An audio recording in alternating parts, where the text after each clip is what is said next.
Bonjour les amis, j'espère que vous allez bien. Bienvenue sur cette nouvelle vidéo qu'on démarre aujourd'hui. Je suis dans le bureau, au calme, on a un petit peu de soleil et j'en profite pour vous demander si au niveau nouveau matériel, est-ce que ça change quelque chose pour vous puisqu'on a investi dans la caméra, on a les micros au maximum du temps et nous, alors de moi en tout cas au recul quand je le regarde, je trouve ça mortel, mais je veux bien votre avis à vous pour savoir si oui ou non vous voyez vraiment une différence. Bref, cette vidéo elle va traiter d'un sujet dont on a parlé quelques fois, mais on n'est jamais rentré dans le détail et c'est une vidéo que vous attendiez beaucoup. Ce n'est pas une vidéo travaux, c'est une vidéo où on va parler budget, dépenses, argent, savoir est-ce qu'on a dépassé ou non le budget. Bon, cette réponse, vous la connaissez déjà. Est-ce qu'on a dépassé ou non le budget? Combien ça nous a coûté par poste, le placo, la toiture, etc. etc. J'en profite pour remercier Nalo qui sponsorise cette vidéo. On en a déjà parlé ici, on en a déjà parlé sur Instagram et ça a 100% du sens de commencer cette vidéo par cette petite introduction avec Nalo parce que cette maison, elle fait clairement à 100% partie de nos rêves et des choses qu'on a pu réaliser parce qu'on a mis de l'argent de côté au fil du temps et qu'on a économisé, qu'on a investi à droite à gauche justement pour pouvoir réaliser cette maison-là et la maison de nos rêves. Vous allez voir dans la vidéo, on va parler d'apport, on va parler de combien d'argent on a amené sur la table pour faire cette maison. Et c'est important parce que pour nous, je pense que vous le savez, que ça soit ici sur Instagram ou sur TikTok, l'argent, ça n'a jamais été un sujet tabou pour nous. On a toujours parlé assez librement de ce sujet-là puisque en fait, on pense que c'est normal, on a besoin d'argent pour réaliser des projets, on a besoin d'argent pour réaliser nos rêves.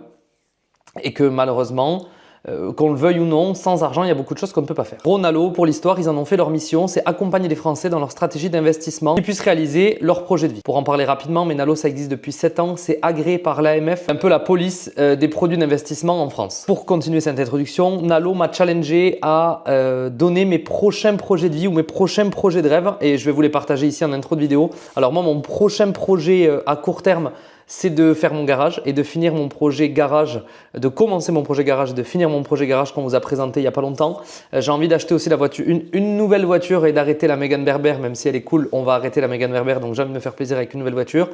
J'ai envie de réaliser un nouveau projet immobilier avec Déborah dans le futur et j'espère pouvoir acquérir de nouvelles montres dans le futur aussi pour gérer la partie plaisir et investissement en même temps. Voilà mes prochains projets. Mais pour ça, il faut du cash. À savoir que j'ai fait plusieurs calls avec Nalo, tant sur la partie collaboration, tant sur la partie business investissement, puisque j'ai mon assurance vie moi qui est chez eux et ça m'a permis de voir, on va dire, à l'intérieur comment ça se passe, comment ça fonctionne, etc. Et ce qui est cool, c'est qu'on a des vrais humains qui sont engagés dans la stratégie et dans la réflexion d'éducation financière. Et c'est pas tout le monde aujourd'hui, encore moins dans ce type de produit-là, qui veut juste, en plus du reste, éduquer les gens.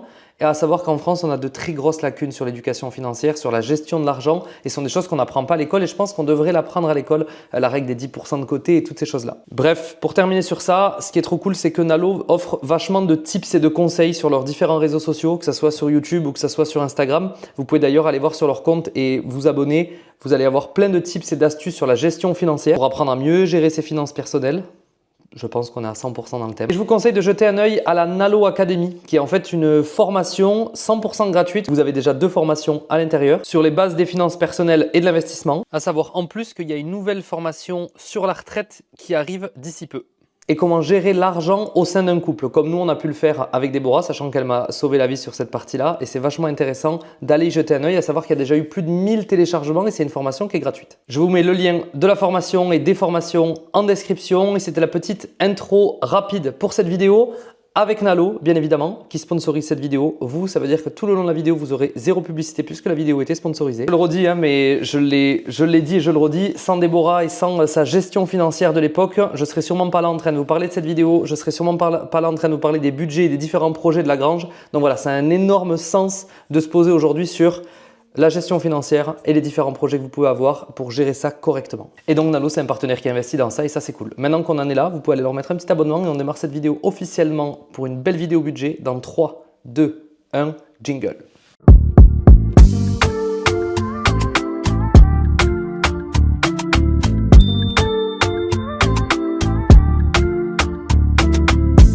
Maintenant que cette intro est terminée, on va attaquer le thème budget de la Grange. Paul vous a parlé finances juste avant, donc on va continuer à parler finances, budget, sur un thème voilà, de la maison, de la Grange que beaucoup nous demandent. Vous êtes très souvent à nous demander combien ça nous a coûté. J'ai dit quoi? Très souvent. Vous êtes souvent très nombreux à nous... Vous êtes très nombreux à nous demander très souvent Là, c'est bon. Je rigole là, vous me faites tous rire. Tous, on est 2000. Grave, on est 3. T'as Marion là. À nous demander le budget, combien ça nous a coûté, l'achat de la grange et ainsi de suite. À savoir que je mets le cadre tout de suite. Vous savez, moi j'aime bien mettre le cadre, les formes. Quand c'est pas fini, il faut pas dire que c'est fini. Ça, Non mais sûr. voilà, du coup il y a un petit cadre à donner mais qui est ultra important. C'est que tout ce qu'on va vous donner en budget, c'est logique, hein, c'est personnel, mais ça va varier en fait. C'est pas parce que c'est ce budget-là pour nous que ça va forcément être le même pour vous. Parce que quand on achète un bien, ça on l'a dit, répété plein de fois, etc. C'est pas qu'on veut pas donner le budget puisqu'on va le faire, hein. Donc ça nous fait plaisir si ça peut vous aider. Mais c'est qu'un budget peut tout dire et rien dire. Exact. Parce qu'une grange comme ça, on peut l'acheter ici ou à Paris. Vous vous doutez bien que ça ne sera pas du tout le même budget pour exactement le même bien. Vous pouvez trouver une grange, mais beaucoup plus petite ou beaucoup plus grande, enfin voilà, en fonction de la superficie. Pareil, des artisans, on trouve de tout. Il peut y avoir un artisan qui va coûter le double d'un autre artisan. Donc tout dépend aussi des artisans que vous allez prendre. Si vous allez mettre un peu la main à la pâte ou pas, parce que si vous faites tout faire ou si vous faites tout vous-même, vous allez passer du simple au double. Et pareil, dernier point important, c'est aussi la superficie du terrain. Bon voilà, ça c'est logique. Les matériaux que vous allez utiliser dans votre maison, parce qu'il y a des cuisines par exemple qui vont coûter 2000 €, on en parlait avec Paul, comme des cuisines qui peuvent coûter, 50 000, voire même plus. Donc voilà, c'est vraiment assez subjectif, mais ça peut vous donner une petite idée de réalisation de projet. Exactement, à savoir que c'est aussi des budgets qui étaient juste à l'après-Covid, donc il y a 2 ans, 2 ans et demi pour beaucoup, qui ont explosé le cours des matériaux après ça. Il y en a certains où on a eu des belles négos qu'on a pu mener, etc., etc. Donc on va vous donner l'ensemble de tout le gros œuvre, l'achat de la grange et toutes les infos. On va vous donner aussi le maximum de conseils si vous aussi vous voulez vous lancer dans un projet de réno ou que vous êtes dans un projet de réno pour faire des économies, pour pouvoir justement réaliser votre projet si vous ne pouvez pas le réaliser jusqu'à aujourd'hui, ou si vous ne saviez pas si vous pouvez le réaliser jusqu'à aujourd'hui, avec des conseils que nous on aurait bien aimé avoir il y a 2 ans et demi en arrière et qu'on va vous donner avec plaisir aujourd'hui. Et c'est pour ça que cette petite introduction avec Nalo avait du sens, parce qu'on va commencer par l'achat de la grange, mais sans avoir mis de l'argent de côté, sans avoir travaillé en amont de pouvoir réaliser ce projet, on n'aurait jamais pu le faire, on n'aurait jamais pu aller au bout de ce projet-là. On n'est pas encore au bout, mais avoir mené ce projet-là au bout, malgré qu'on gagnait bien notre vie, c'est aussi tout le fait que tout ce qu'on a pu faire avant qui nous en a permis de faire ce projet-là. Bref, pour commencer, on a acheté cette grange 130 000 € et 10 900 € de frais de notaire. À savoir que cette grange, elle était en vente depuis presque 3 ans. Et elle n'était pas encore vendue pour plein de raisons, mais dont le fait qu'elle était très grande, voire trop grande. On avait 380 mètres carrés au sol de grange, en comptant garage et maison, sans les étages. À savoir qu'il y avait Pas de ce qu'on a créé. À savoir qu'il y avait toute la partie tuiles, pare-pluie et compagnie à refaire. Mais bon toit quand même. Pas de, charpente en bon état, mais pas la toiture. Donc ça, c'était le premier point de dépense, 130 000 €, 10 000 € de frais de notaire. Pour l'histoire aussi, juste au niveau des dépenses, vous êtes nombreux à nous demander combien on a emprunté pour faire ce projet. On a fait un crédit à la banque de 400 000 € et on a apporté, nous, en apport à côté de ça, 100 000 €. On avait grosso modo 50 000 € chacun de côté quand on a démarré ce projet-là. Dans le dossier bancaire, on avait mis 50 000 € d'apport pour emprunter 400 000, mais réellement, on avait 100 000 € de côté pour démarrer ce projet-là, donc 400 000 € d'emprunt. On y répond aussi puisque vous êtes nombreux à poser la question. On n'a pas eu d'héritage pour avoir cet argent-là, même si on aurait bien aimé qu'on nous donne 100 000 €. Oui. On ne nous les a pas donnés, on les a eus parce qu'on a travaillé et que ça fait 10 ans qu'on a notre compte pour le faire. Bref, à savoir que quand on a démarré, on parlera de la partie collab sur cette fin. On a démarré cette grange en finançant 99% du coût du projet parce qu'on n'avait pas de marque avec lesquelles on travaillait, on n'avait pas d'abonnés sur nos comptes Instagram, on avait 8 000 pour moi et 20 000 pour Deb. On n'a pas prévu ce projet-là pour l'aspect on va gagner de l'argent avec les collabs, pas du tout. Les collabs, elles sont arrivées vraiment à la fin. après et presque, je vais pas dire terminées, mais tout ce qui est grosses œuvres, tout ce Exactement. C'était plus, les collabs sont arrivés plus pour la déco, ce genre de choses, oui. L'aménagement. Et puis là, on va vous parler des prix qu'on a payés, justement, pas des prix collab. Enfin, quand c'est des prix collab, des prix qu'on a payés. Et on vous parlera dans une autre vidéo, si ça vous intéresse. Dites-le nous là directement, d'ailleurs, si ça vous intéresse, une vidéo axée collab. Pour tous les avantages, quels les avantages de faire de la mise en avant sur les réseaux sociaux dans le monde de la rénovation, quels avantages on a eu pour chez nous, quelles économies on a réalisées. Donc voilà, ça vous intéresse, dites-le nous tout de suite, on le fera avec plaisir dans une vidéo dédiée. Budget suivant, avant même qu'on démarre les travaux. C'est-à-dire que nous, déjà, pour rentrer aussi dans le petit détail, le gros avantage qu'on avait, parce que ça peut être un budget aussi, il faut y penser, c'est que nous, notre grange, il y avait déjà l'électricité. Oui. Donc on avait un compteur carrément, on avait un compteur Linky. Donc oui. ça peut être un budget si vous achetez un bien qui n'était pas habitable avant. Voilà, faire complètement l'électricité. Nous, on n'était pas raccordés à l'eau, on a eu le raccordement de l'eau. Donc voilà, ça c'est aussi des budgets qu'il faut... Je les ai notés. Voilà, il les a notés, mais c'est hyper important de regarder est-ce que c'est viabilisé ou pas. Nous, on avait juste le raccordement à l'eau puisque l'électricité, il y avait déjà. Il y a a juste eu besoin de déplacer le compteur, c'est payant, hein, même si c'est juste un déplacement. Ça aussi, je sais pas si on l'a noté, si on l'a noté. Tu l'as noté. C'est Voilà, Paul qui a noté les budgets. non, on.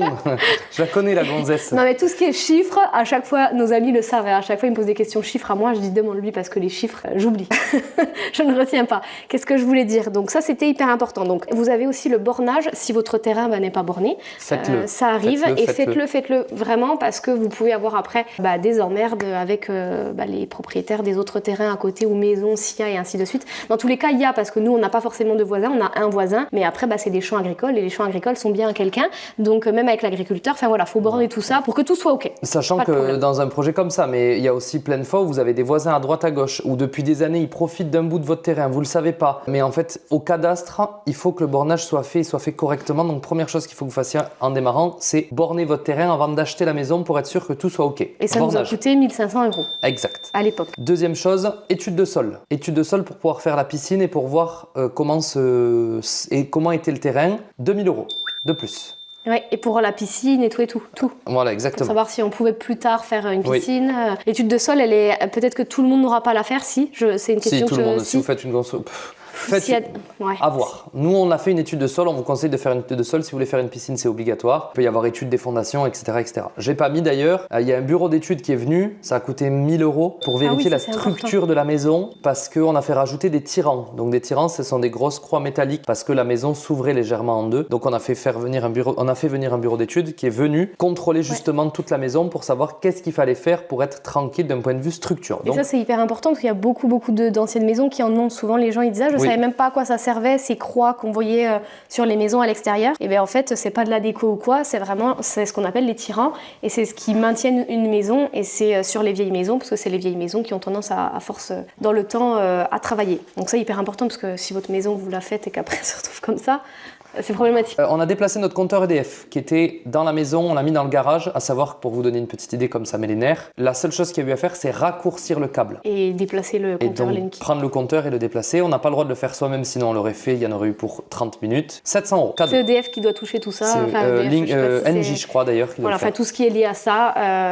on n'a pas le droit de le faire quoi. Hydrogéologue, c'est la personne qui est venue faire une étude hydrogéologique du terrain pour savoir où c'est qu'on devait mettre notre microstation, parce que nous avons une microstation, pas de raccordement au tout à l'égout. 360 €, cadeau. Ça va, c'est des petits budgets. 360, tu les donnes. Compteur d'eau, ouvrir la ligne d'eau pour nous mettre un compteur d'eau en bordure de terrain, à savoir qu'ensuite nous, on l'a fait nous-mêmes, mais on a fait la tranchée qui fait 70 mètres pour aller du compteur d'eau jusqu'à chez nous et on a tout fait nous, sinon ça aurait été bien plus cher, mais déjà 2 500 € juste pour faire le compteur d'eau et comptez, je pense, si vous faites faire 70 mètres de raccordement à l'eau, j'ai pas trop envie de vous dire de bêtises, mais 1 500 €, vous y êtes large. Donc en gros, en frais, on a à peu près, hors l'achat, hors les notaires, il y a déjà 8 000 € de frais perdus entre bornage étude de sol, déplacer le compteur, l'hydrogéologue, le compteur d'eau, les ingénieurs structures qui sont venus pour faire le bureau d'études. Ouais, parce que vous pouvez aussi, en fonction de ce que vous achetez, et je parle si vous rénovez, par exemple vous avez des vieilles charpentes, nous c'était pas du tout habitable, c'était ouvert, etc. Faire venir un expert pour qu'il regarde l'état des voliges, du toit, etc. Ça c'est hyper important, faites-le, parce que si c'est toute une toiture à refaire, c'est pas pareil s'il y a la charpente à refaire, ça sera pas du tout le même budget. Nous on s'était dit si le toit n'est pas bon, on n'achète pas. Voilà, on voulait vraiment que ça soit ok. Et pareil, s'il n'y a pas d'insectes, je sais pas comment ça s'appelle, mais tous les nuisibles qui peuvent aller dans le bois, etc.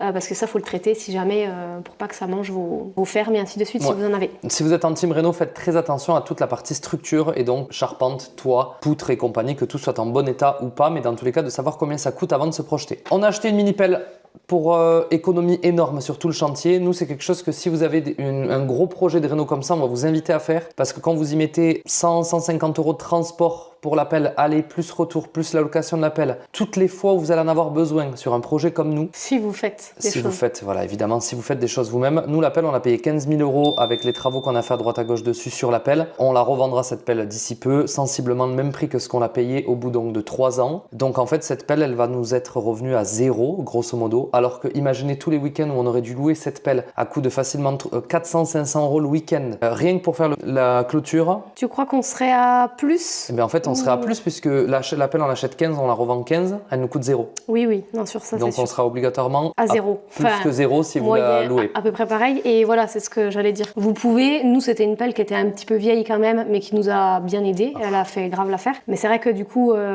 ton père a beaucoup changé des trucs dessus, elle tombait en panne, etc. Donc du coup, on n'a pas pris la plus chère parce que on pouvait pas. Hein. On a fait vraiment pour ça nous serve. Un peu plus cher. Mais du coup, on a essayé de la louer au début. Sauf qu'à chaque fois qu'on la louait, elle tombait en panne, fallait aller dépanner. Enfin, donc du coup, au bout d'un moment, on a arrêté de la louer parce que ça nous saoulait. Mais franchement, si vous pouvez la louer, ça va vous rembourser même ou vous faire du plus sur l'achat de la pelle que vous allez faire. 2 autres frais en notre sens. Alors un indispensable mais parce que vous n'avez pas le choix. Taxe d'aménagement, faites-y ultra attention. On n'était pas du tout préparé à ce montant-là sur la taxe d'aménagement alors que ça peut se calculer. On en a eu pour ici taxe d'aménagement et taxe archéologique 17 000 €. Pourquoi il y a une taxe d'aménagement sur une réno comme la nôtre? Alors, pas forcément sur une rénovation. Sur la nôtre, oui. Pourquoi nous, on en a eu une?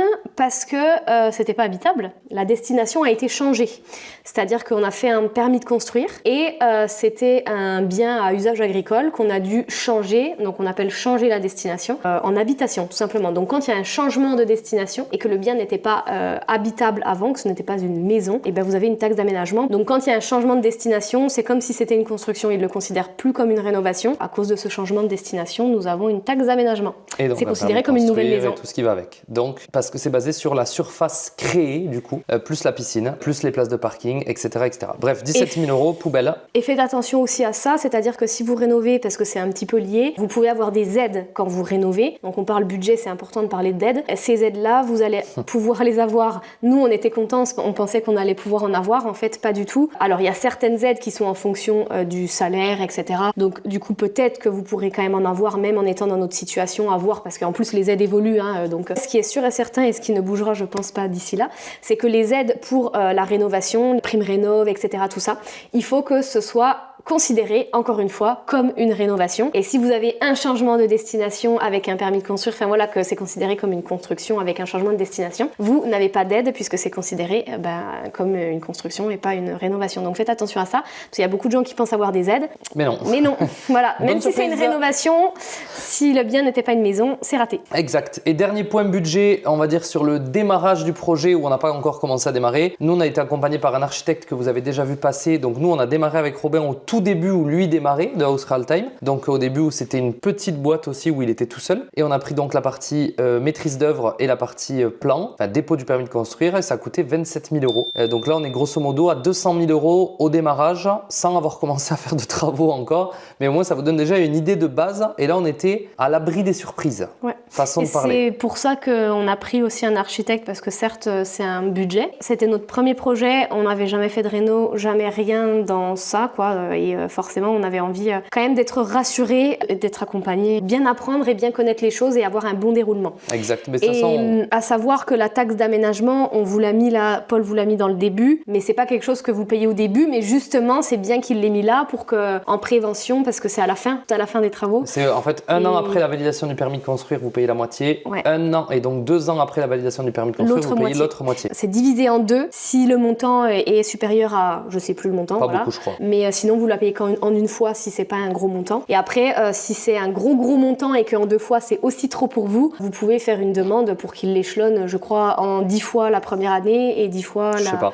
Voilà, il y a des possibilités. Nous, on a payé en 5 fois la première année, 5 fois la deuxième, avec juste une demande. On passe aux travaux maintenant. Donc là, on a la base. On vous fera les conseils, tous les conseils après au niveau architecte, etc., etc. Gros œuvre. Le gros pôle dépense, c'est pas le plus gros, vous allez voir. Toiture. On a refait faire toute la toiture de la maison et pas du garage avec, par contre, tous les débords de toit, toutes les gouttières pour toute la maison et toutes les planches de rive pour toute la maison. Budget 40 000 € TTC pour refaire la toiture. 330 mètres carrés exactement de toiture ont été refaites avec ensuite les gouttières en zinc qui vont bien, les débords de toit et ainsi de suite. En gouttière, je peux même pas vous dire combien il y a de longueur de mètres linéaires, mais c'était immense. Pour la petite aparté, pour vous comparer, alors même si c'est pas exactement comparable à 100% puisqu'il y a déjà les gouttières, etc., etc., on va faire nous-mêmes l'autre partie. Ouais. Est-ce que tu peux donner, pour comparer, même si Oui, ce qui est en moins, ce qui est en plus juste litho contre litho, volige, parce qu'on refait les voliges, et tuiles, il faut compter grosso modo 10 000 € de matos. Et pour 220 mètres carrés. Donc un peu moins. Comptez 15 000 € de matos peut-être à aujourd'hui si vous le faites avec des bons prix, parce qu'on a des très bons prix, pas de collab, mais très bons prix. Donc vous voyez la différence, toujours pareil. Attention, la toiture, juste, c'est pas quelque chose qu'il faut prendre à la légère. Non. Nous, on l'a fait faire parce qu'on voulait une décennale sur cette partie-là. Et on parce vous le conseille. Et on vous le conseille important. énormément d'avoir une entreprise qui a une décennale sur la toiture. Donc 40 000 € de toiture. Création de l'étage. Pour faire l'étage. Oui, nous c'est en bois, c'est pas en acier. Oui, c'est IPN en... Enfin, non, pas IPN. Non, pas IPN. Lamellé collé. Lamellé collé. On a pris ça parce que c'était moins cher et que nous, on voulait pas forcément que ça se voit. Il y a des gens qui veulent par exemple un bel IPN en acier, ils veulent le garder. Ou même en lamellé collé, mais nous, c'était vraiment dans le placo. Donc on a pris au moins cher et on a payé 11 000 € pour toute la création de l'étage. Sachant qu'il y a un peu plus de 100 mètres carrés d'étage de mezzanine créés quand même. Toutes les ouvertures de la maison, dont l'ouverture du garage, donc toutes les ouvertures de la maison, pas les arches évidemment, mais les ouvertures déjà par chambre, c'était grosso modo 1 000 € du mètre carré, hors taxe. Nous, on en a eu pour 14 000 € pour les ouvertures. Là, pareil, on vous conseille honnêtement de prendre un professionnel, un maçon avec une décennale pour faire les ouvertures dans votre maison, parce que c'est pas quelque chose à sous-estimer. Vous ouvrez un mur, la maison, elle tombe, c'est chaud. Voilà, il y a plein de gens qui le font, hein, donc on vous dit pas de pas le faire puisque c'est faisable, mais tout dépend de votre niveau. Si voilà, vous débutez, le faites pas. Voilà, exactement. C'est sûr. C'est clair. Menuiserie, combien? Parce que c'était la question qui revient. Combien vous en avez eu de menuiserie avec les tailles de vos baies vitrées, blablabla, blablabla. Plus la pose, on est d'accord. Oui, pose comprise. Pose comprise, et en menuiserie, il y en a quand même pas mal, dont les arches. Et on a eu un trompe-l'œil aussi, que les artisans nous ont trouvé, qui était quand même une très très belle solution pour faire baisser le budget, on vous en parlera. Mais on en a eu pour 50 000 €, sachant qu'on avait fait des devis, enfin voilà, Paul vous l'a dit, il faut faire plusieurs devis à droite à gauche. Et on avait fait, bon je sais pas si c'était le premier, mais d'autres devis qui étaient au double. Tu te souviens du prix? Je me souviens Moi je me souviens, 75 000 €, alors sans les volets et sans le volet du garage, sachant que nous on a sans les volets des arches, parce qu'on a des volets sur les 4 baies vitrées du bas des arches, portail du garage est compris dans ces 50 000 € qui n'étaient pas compris dans les 75 000 €. Et pour l'histoire, on n'a pas fait des baies vitrées arrondies, on a des châssis rectangles, que vous voyez en même temps que je vous parle sur la vidéo, des châssis rectangles avec un trompe-l'œil en placo par-dessus qui nous a permis de faire une énorme économie et de garder cet esprit d'arche. Et vous verrez sur une prochaine vidéo, en plus on va faire un nouvel habillage qui va le rendre encore plus beau. Bref. Elles ne sont pas cintrées parce que c'était le double en budget, quoi. Impossible en budget et on n'aurait pas pu faire ce projet. Donc il y a des gens qui nous disent « Ah, c'est tellement dommage de ne pas l'avoir fait cintrer ». Si on les faisait cintrer, on ne faisait pas la grange. Donc c'était un parti pris choisi. On a travaillé à cette époque-là avec Brico Fenêtre qui nous avait été conseillé par nos artisans, qui a un très bon rapport qualité-prix. On a eu quelques problèmes là sur des volets par exemple, c'est pris en garantie. On vous en a pas parlé sur YouTube parce qu'il n'y a pas de grand intérêt. Très bon rapport qualité-prix, vous n'êtes pas sur du très haut de gamme, sachez-le tout de suite, mais vous n'êtes pas non plus sur un budget très haut de gamme. Et il vous faut des très bas de gamme, tu veux dire. Très bas de gamme, pardon. Mais il vous faut des artisans qui vous font la pose parce que Brico Fenêtre fournissent uniquement les menuiseries. Exact. Et les volets. Et les volets. Mais après, faut que quelqu'un vous les pose, ils n'ont pas de poseur. Assainissement. Assainissement, 13 000 €. C'est la microstation. Tu vas pas broder. C'est pour faire caca. Voilà, 13 000 € pour faire caca. Parce que nous, on n'est pas en tout à l'égout chez nous en fait. Donc ça veut dire que vous n'êtes pas relié au tout à l'égout de la ville. Faites attention à bien calculer ce budget-là si jamais aussi parce que ça peut coûter très cher. Nous, c'est microstation, pause et assainissement. J'ai mis donc du PVC, etc. Cuisine. Alors la cuisine, on a pris une cuisine en ligne, hors électroménager, et on l'a payé du coup 17 000 €. On s'était fixé un budget, en tout cas nous, de 10 000 pour la cuisine, et on s'est dit bon bah tant pis si on dépasse un peu, mais vous voyez, quand des fois on a envie de se faire plaisir et on trouve son coup de cœur, surtout au début. On a quand même dépassé déjà de 7 000 et c'était le début. Au début on est chaud. Au début vous êtes toujours chaud sur toutes les dépenses. Après vous êtes froid. Gelé. Un gros budget, mais il était hors de question que je le fasse, c'était placo et isolation de la maison. Sachant qu'on est isolé en 320 mm au plafond avec de la laine de bois et de la laine de verre. Sur les murs, on a la laine de verre. Donc il y a des gens qui disent oui, il aurait fallu mettre de la laine de bois. Ça aurait été mieux, certes, ça aurait été plus cher. Là, on est à 83 600 € quand même. Gros budget, placo isolation. À savoir que comme vous le savez, on consomme très peu d'électricité du coup en hiver. On se chauffe très bien, il fait très bon dans la maison, donc on est très content au niveau épaisseur d'isolation. On n'a pas de clim, il fait très bon dans la maison et qu'on a des hauteurs sous plafond de presque 8 mètres, donc 7,50 m de haut. Donc avec toute la complexité d'aller plaquer jusqu'à 7,50 m de haut, on a presque 1200 m² de placo qui ont été posés dans la maison. Voilà, ça vous donne une petite idée. 83 600 €. Partie électricité, très très bien placé en prix. Tout ça, c'est des choses que nous n'avons pas faites. Je vous le dis, on a fait un peu d'assainissement, mais c'est des choses que nous n'avons pas faites. Électricité. L'électricité, on en a eu pour 10 000 €. Ouais, donc avec les prises, on a la chance d'avoir une belle collab avec les interrupteurs. Donc les interrupteurs, je ne le compte pas dedans. Mais tous les prises, tous les câbles, les compteurs, etc., etc., etc. Les DCL, les spots. Voilà. Et nous, on a repris la partie électricité, si je peux dire ça comme ça. Ils ont tiré tous les câbles, c'est eux qui ont fait toute l'installation, mais ils ont tiré les câbles et après on a repris à cette partie-là.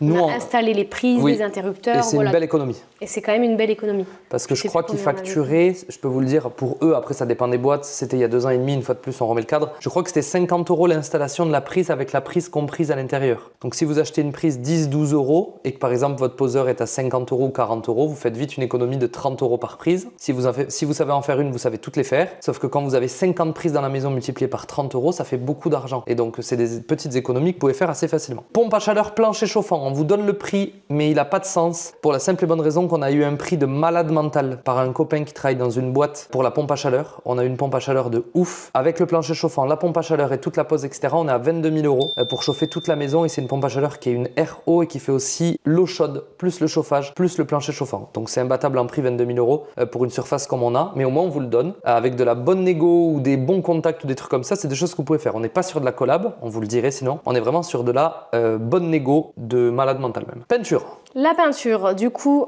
pareil, là aussi on a eu une belle réduction. Pas collab non plus, mais parce qu'on a, voilà, des fois on a des contacts. Vous aussi, vous avez peut-être votre oncle qui est électricien qui va vous faire un prix sur l'électricité. Moi j'avais mon oncle qui travaillait dans tout ce qui est peinture. Il travaille du coup chez Zolpan et il a réussi à l'époque à nous avoir un beau prix. Et on en a eu pour 4 000 € pour toute la maison, sous-couche et peinture.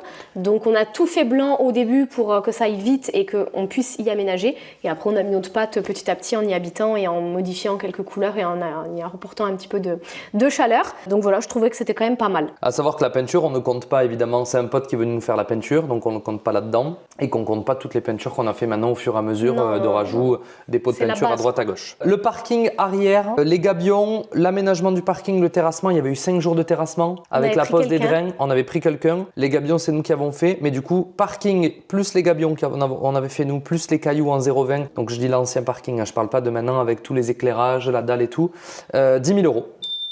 Voilà. J'ai mis WC, évac, plomberie, pareil, très bien placé comme l'électricité en tarif, 8 000 €. Il nous reste 2 tarifs de gros œuvres. La pose des portails sans les moteurs. Donc là, c'est que les portails. J'ai pas mis là-dedans. On en a 2. Ouais, on en a 2 et j'ai pas mis là-dedans les poteaux, les fondations, parce que tout ça, c'est des choses qu'on a fait nous. Je peux pas vous le calculer, je peux pas vous dire. J'ai acheté à l'époque 6 sacs de ciment, la ferraille, je m'en souviens pas. C'est des choses qu'on achète petit à petit à côté avec l'argent perso du mois. Enfin, donc il y a des choses qui se calculent pas forcément. 5 500 € les 2 portails, sans les moteurs. 4 400 € de clôture, sans la pose. J'insiste sur ça parce qu'on a posé 270 mètres. On l'a fait, c'était horrible, mais on l'a fait avec mon pote Steph. Dans tout ça, ce qu'on vous donne aussi, par exemple les portails et tout, on compte pas, on va en parler juste après, tous les allers-retours Leroy Merlin que vous allez faire, toutes les commandes mano-mano que vous allez faire, tous les achats sur les différents sites d'électricité que vous allez faire au fur et à mesure. Vous le savez comme moi, c'est votre quotidien quand vous faites de la rénovation, de la construction. C'est pour ça qu'on va y venir sur nos conseils. Mais vous y allez dépenser 200-300 €, ça rend fou au bout d'un moment quand même. Parce que vous dépensez 200-300 € des fois, 2-3 fois par semaine. Au début, vous êtes chaud, vous avez le crédit qui est full, donc vous tirez sur le crédit, sur le crédit, sur le crédit. Il arrive qu'à la fin, le crédit il est dépensé et la maison elle n'est pas finie. Donc faites attention, on viendra sur les conseils après. Donc il y avait grosso modo 295 000 € de grosses œuvres pour que la maison soit finie et on n'est pas encore sur la partie aménagement. On vous a donné d'autres choses, on va pas vous donner de budget sur ça parce que c'est bien trop compliqué. On vous a donné déjà tous les prix sur les grosses œuvres. On a le béton ciré de la maison, il faut compter entre 120 et 180 € du mètre carré. Le parquet de tout l'étage. Là, pourquoi on vous donne pas tous les prix volontairement? Déjà parce qu'il y en a plein qu'on n'a pas, mais aussi parce que, en fait, si vous allez mettre un parquet, elle le disait Déborah tout à l'heure, vous avez des cuisines à 2 000 € comme des cuisines à 70 000 €. Revêtement de sol, vous mettez un carrelage en 60-60 ou un béton ciré blanc exceptionnel, c'est pas pareil. Les salles de bain du haut et du bas, nous on a tout fait en Ciporex à l'étage par exemple. On était sur la fin du projet, donc on a eu la chance d'avoir des belles collabs sur le béton ciré par exemple, à l'étage, dans la salle de bain du haut. La salle du bain du bas, on avait fait nous le béton ciré qu'on avait payé avec Flo Tango Concept, si tu vois cette vidéo, qui était venu nous donner un coup de pouce. Dedans, il y a les canapés après à rentrer, il y a la déco, il y a les chaises, il y a les tables, il y a toute la déco que vous allez faire. La banquette par exemple dans la salle de ciné là où on est assis aujourd'hui. Et sur la fin du projet surtout. Lits et tout, tout pour aménager votre les do it yourself que vous allez créer et tous ces trucs là. À savoir que les oliviers, si vous voulez planter des arbres et tout, on fait pas de vidéo budget extérieur parce qu'on veut finir le projet et dès qu'il sera fini, on vous fera un total. Juste pour dire que sur ça, ça va vraiment dépendre de la taille de votre maison. parce que nous on a sous-estimé la taille de la maison et en fait du coup il faut acheter une grande table et au lieu d'acheter 4 chaises il faut acheter 8 chaises et surtout que sur la fin du projet, donc tout ça c'est des choses que nous avons financées à 100% et sur la fin du projet, donc une fois que tout était quasi terminé, on a eu la chance et on a la chance aujourd'hui d'avoir des belles marques avec lesquelles on travaille et on vous fera une vidéo dédiée sur ça, mais par exemple où on va aborder l'acier pour le garage différemment d'un point de vue travail avec certaines marques pour faire en sorte d'avoir certaines économies. À savoir que nous, le point qui est important pour nous d'un point de vue collab quand même, que vous le sachiez, c'est que ça colle avec l'univers de la grange, que ça colle avec notre métier de créateur de contenu pour que vous ayez du kiff à regarder ces vidéos, mais que ça soit pas à n'importe quel prix pour nous aussi. On a envie que ça soit bien fait, que les choses soient bien. Et comme on a financé 99% du projet de la grange, on est prêt à financer 100% du projet du garage aussi si jamais les choses ne matchent pas et ne collent pas. On est trop ouvert aux collaborations et ça se fait, c'est trop bien. Et on essaye, et je pense que depuis le début, on est 100% transparent avec vous sur tout ça. Mais si ça se fait pas, on préfère financer et le faire nous-mêmes. J'aurais des milliards de choses à vous dire. Déjà, vous avez des bonnes idées au niveau budget. Les meilleurs conseils maintenant, Déborah, la pro des finances, et je le dis parce qu'on en a parlé un petit peu avec Nalo au début, heureusement que Deb est un écureuil de la caisse d'épargne. Ah, pour avoir mis de l'argent de côté avant de faire le projet, mais premier conseil, vas-y. On a eu comme objectif d'avoir assez d'argent de côté pour pouvoir faire justement ce projet. Parce que si jamais il y a un imprévu ou quoi que ce soit, enfin voilà, il faut de l'argent de côté. Donc sur ça, oui, peut-être que je t'ai aidé, mais après j'ai moins aidé parce qu'après je voulais dépenser, je voulais cette cuisine, et je voulais cette table, et je voulais. Après, elle était milliardaire parce que comme le crédit il était full, on pouvait dépenser le crédit. Elle pensait qu'elle était Crésus. Mais il s'est passé quoi? Imaginez, on a emprunté 400, on a mis 100 000 € de notre poche de côté, plus des dépenses tous les mois. On a dû rajouter un crédit à la fin du projet parce que c'était chaud, de 25 000 €. Ouais, mais 25 000 € de plus à rajouter. Parce qu'il faut savoir que pour l'histoire, le deuxième conseil avec celui que Deb vient vous donner, on a voulu emprunter, Déborah a voulu emprunter au minimum pour payer le minimum par mois. À savoir que par chance, les taux étaient exceptionnels. On a eu un taux à 1,20. On n'a plus les mêmes taux aujourd'hui. Donc on paye moins de 1 600 € par mois pour la maison qu'on a aujourd'hui parce que Deb voulait payer le moins possible. Donc on a dû refaire un crédit de 25 000 € qui nous coûte 250 € par mois. Ça veut dire qu'aujourd'hui, en fait, on ne paye pas 1 600, on paye 1 850 € par mois. Pourquoi je vous dis ça? Si aujourd'hui vous avez la capacité d'emprunter un peu plus que ce que vous avez besoin, faites-le. Parce qu'il vaut mieux que vous ayez un peu de cash qui reste de côté. Par exemple, je sais pas moi, tout à l'époque à 1,20 on aurait dû emprunter 500 000 €. Mais bref, il vaut mieux que vous gardiez le cash que vous avez de côté, que vous utilisiez l'argent de la banque parce que le cash il vous permettra de vous dépanner si vous avez une galère, si vous manque un peu d'argent, si vous avez le pneu de votre voiture qui crève, etc. Nous aujourd'hui on a bien travaillé, on a eu des belles opportunités donc on s'est refait financièrement, mais on arrivait sur la fin du projet avec plus d'argent de côté ou quasiment plus d'argent de côté, un deuxième crédit à refaire, on se plaint pas quand on vous partage tout ça, mais c'est la réalité du projet et pourtant on l'avait grave anticipé. On se fait vite dépasser. On se fait vite dépasser. Empruntez pas au minimum et empruntez un petit peu plus, c'est le premier conseil que je peux vous donner. Après, bien évidemment, quand on vous dit ça, c'est en fonction de vos mensualités, de votre salaire par mois. Bien sûr. Vous n'allez pas vous dire, waouh, je vais emprunter, je vais payer 2 000 €. Bon, de toute façon, la banque vous dira que c'est pas possible. Mais il vaut mieux payer 30 € de plus tous les mois que de sortir vos 10 000 € de côté. Ça se calcule, ça c'est sûr. Oui. Certitude absolue. Deuxième conseil. Soyez accompagné, mais tout dépend de votre niveau évidemment, parce que du coup sur une première réno, ça nous a grave aidé. Nous vraiment, tout ce qui est administratif, surtout permis de construire, etc.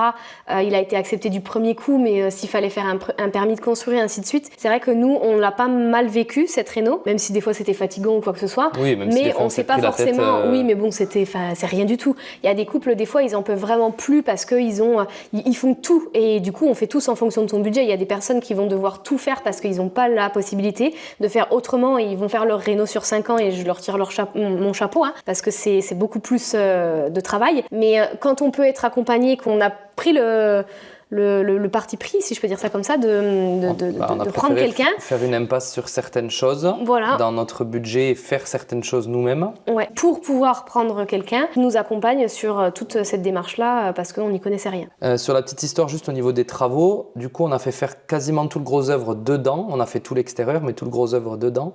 On a récupéré la maison juste après les bandes à joints. Oui. Et on a fait tout l'aménagement intérieur de A à Z, les peintures, les salles de bain, les toilettes et tout ça, et tous ces trucs-là, c'est nous qui avons fait. Je dis ça juste parce que c'est des choses que vous pouvez faire, sur lesquelles vous allez faire de grosses économies. Ne sous-estimez pas le budget, prévoyez au minimum 20% de marge de dépassement. Vous avez un budget de 300 000 €, comptez que ça va coûter 360. Même si vous avez mis 60 000 de côté, ça va coûter plus. C'est la base parce que quand c'est votre projet et vous en rêvez de toute votre vie, et bien vous avez envie de faire des petits dépassements. Et faites très attention à ça parce qu'au début on est chaud, on vous l'a dit 10 fois, faites attention. Restez à l'affût des artisans. Sans me faire d'ennemis sur cette vidéo, vous le savez comme moi, et si vous êtes artisan, vous le savez aussi, c'est un métier qui est autant exceptionnel que catastrophique. Mon père est dans la piscine, j'ai travaillé dans le bâtiment avec mon papa pendant plein de temps. Vous le savez, on le sait, tout le monde le sait. Il y a des artisans qui sont exceptionnels, des artisans qui ne le sont pas du tout. Il y a des escrocs, il y a des gens qui vont vous faire des trucs très bien, des trucs qui vont vous faire catastrophiques. On a Donc, une connaissance, juste pour vous donner une idée, ça n'arrive pas à tout le monde, qui a payé l'électricien, par exemple, ne payez pas, ça c'est important de le dire en parlant d'artisan. Si un artisan a un pôle et il vous demande 20 000 € pour ça, vous lui donnez un acompte de, je sais pas moi, 30%. 30 ou 50% à discuter avec voilà, lui. à discuter avec eux, mais ne payez jamais un artisan en totalité déjà, parce que bon, elle, je ne sais plus si elle l'avait payé en totalité ou pas, mais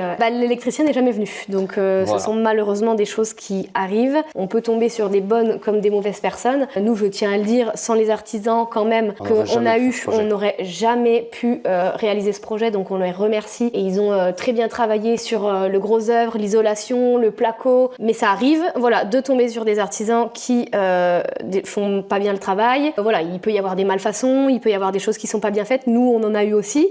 Tout n'a pas été parfait chez nous. Nous, c'était surtout les finitions qui n'ont pas été à la hauteur de nos attentes. Donc voilà, vraiment surveiller parce qu'il y a beaucoup d'artisans. Nous, on dit ça parce qu'on le voit sur les réseaux aussi et on voit beaucoup de gens se plaindre d'un artisan, de machin. Puis on est potes avec plein d'artisans et qui s'en plaignent eux-mêmes que c'est catastrophique. Exactement, et de plein de personnes qui rénovent, etc. Comme tu prends Kamel, le mec qui lui a fait sa piscine, où c'était catastrophique là, la pompe à chaleur, l'installation. Donc on le sait, mais je tiens à préciser que c'est vraiment général, quoi. Voilà, donc pour nos potes artisans, évidemment, le prenez pas mal. Vous œuvrez déjà à faire en sorte que ce métier s'améliore de plus en plus. Et si vous vous sentez visé parce que vous êtes un artisan catastrophique, faites en sorte de vous améliorer ou arrêtez de faire ce métier parce que c'est un métier qui est exceptionnel, mais qu'on peut aussi mettre des gens et des familles dans une merde infâme si le métier est fait n'importe comment, et vous le savez comme moi qu'il y en a où c'est le cas. Donc faites juste attention, créez une bonne relation avec vos artisans, restez à l'affût juste et mettez des limites justement pour que les choses se passent très bien. Faites vous-même. Ouais, bah nous, on n'avait pas le choix, par exemple. Voilà, nous, quand on a reçu nos premiers budgets, c'était 680 000 €, je crois, et on avait 400 000 € de budget. On s'est dit, bon, bah, soit on fait pas. Soit on n'achète pas. Il nous manquait 280 000 € direct. On n'a pas commencé à travailler, il manquait déjà 280. Donc faites vous-même sans sous-estimer l'épaule. Toiture, très attention. Nous, aujourd'hui, en fait, ce qu'on fait, on a la chance d'avoir des copains artisans très bons et en fait, on travaille avec eux. Ils viennent travailler à la maison et on bosse avec eux, comme ça, on apprend en même temps. On rémunère, bien évidemment, ces artisans, sauf quand c'est des potes qui viennent donner un coup de pouce. Faites le maximum de choses que vous pouvez vous-même. Ouais. Tout s'apprend, je le dis, mais faites attention parce qu'il y a des métiers comme, je reviens à la toiture.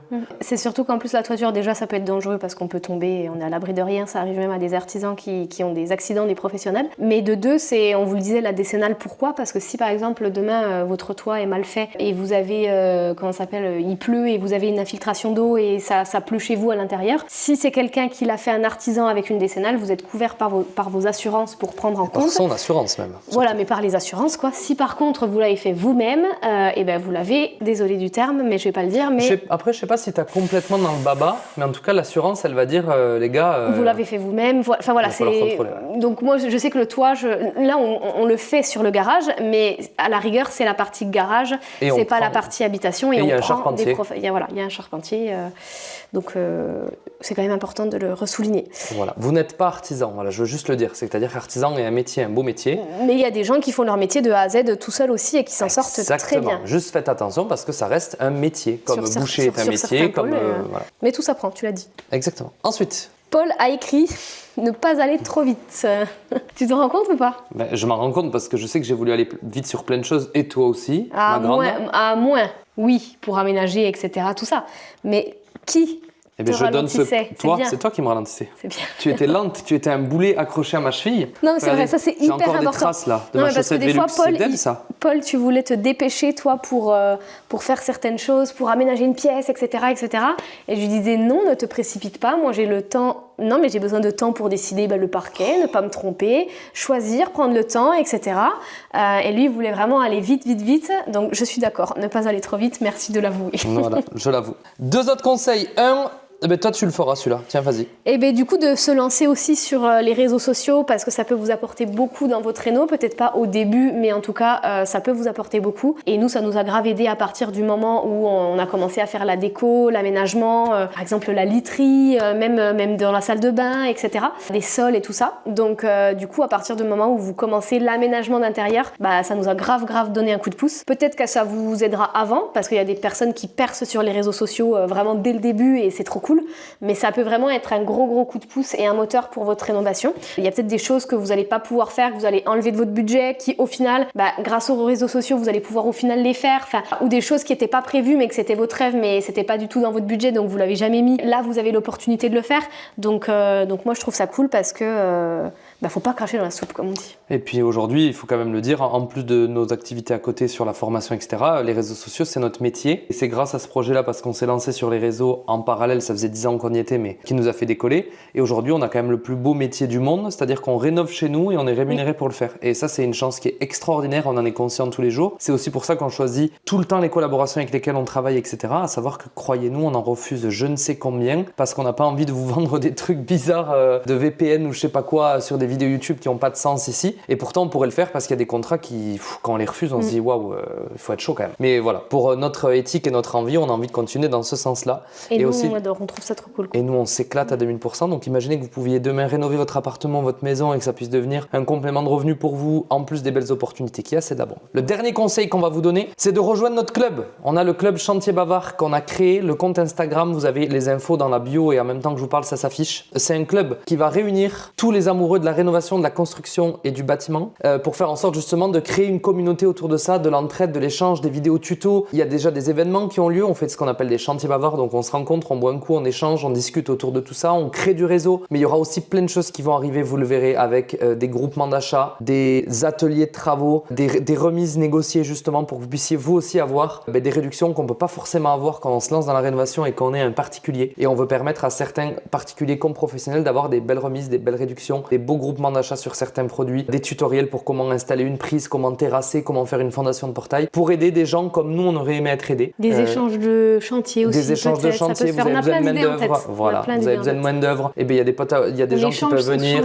Exactement, qui peuvent venir sur le chantier de Deb. La semaine après, c'est Deb qui vient sur votre chantier. Du prêt de matériel, de la location de matériel, de la revente de matériel une fois que vous avez fini, des restes de matériel, style du carrelage, du placo, des trucs qui vous restent. Bref, le club Chantier Bavard, ça sera pour l'année 2025, mais le compte Instagram est déjà lancé, il est actif, il y a plein de choses qui se passent dessus. Donc le dernier conseil qu'on vous donne, bien évidemment, ça sera de rejoindre notre club pour faire en sorte que les choses avancent encore mieux et qu'on puisse éventuellement se rencontrer sur un des événements qu'on fait régulièrement et qui vont avoir lieu un peu partout dans toute la France. Nous espérons, je vais laisser Déborah clôturer, mais que cette vidéo vous a plu. On a essayé de vous partager le max d'infos budget. On vous fera une vidéo dédiée collab et une vidéo dédiée projet extérieur et en suivant une vidéo dédiée projet extérieur quand il sera fini. Voilà, et pareil pour le garage, donc on a un peu de temps. Mais au moins vous avez enfin la réponse à ces chiffres-là de combien ça a coûté, combien ça a coûté. Donc c'est un peu moins peut-être sexy que d'habitude avec des travaux, mais pour une fois on est posé, tranquille, on discute avec vous. Et je laisse Déborah clôturer. Moi je vous remercie d'avoir été sur cette vidéo et de l'avoir suivi jusque-là, posé sur ma petite moquette. J'ai envie de m'allonger dessus tellement elle est douce. Et Marion qui est en train de filmer, elle a mis ses pieds, je le dis quand même. Elle a dit « Waouh, c'est un tapis ou c'est une moquette ?» Voilà, et elle a des chaussettes Stitch. Voilà, il faut que vous le sachiez aussi. Deb, je te laisse clôturer cette vidéo. Et bien, j'espère que cette vidéo vous aura plu, même s'il n'y a pas du tout de travaux dedans. C'est des chiffres qui peuvent quand même vous parler, mais encore une fois, je remets le cadre. Voilà, je l'ai mis au début, je le mets à la fin. Ne vous fiez pas à tous les budgets qu'on vous a donnés, puisque ça peut varier de plein de choses. Pareil, la hausse des prix, la baisse des prix, enfin baisse des prix ça n'existe plus je crois, c'est plutôt que hausse malheureusement. Et voilà, tous les détails que je vous ai donnés en début de vidéo, vraiment prenez en compte. Mais par contre, dernier conseil, vraiment budgétisez tout avec des devis, des artisans avant de vous lancer dans quoi que ce soit, pour être sûr que ça rentre dans votre budget et ne pas vous lancer dans un projet à tête baissée. Voilà. Grave. Et quand même juste créer des bonnes relations avec vos artisans et respectez-les. Parce qu'il y a des artisans qui sont très très bons et très très bien et il faut avoir des bonnes relations. Exactement. On quitte cette vidéo. Ça s'est très bien passé, on a de très bons souvenirs, de très bons moments. On des barbecues le 23 décembre en t-shirt. Cette rénovation a été un très bon incroyable projet, expérience, parcours. Voilà, on a peut-être pas tout de suite, on n'a pas fini, hein, on a encore du boulot, mais on a rencontré de très belles personnes et voilà. Donc maintenant on va clôturer cette vidéo. Affaire à suivre dans 3, 2, 1.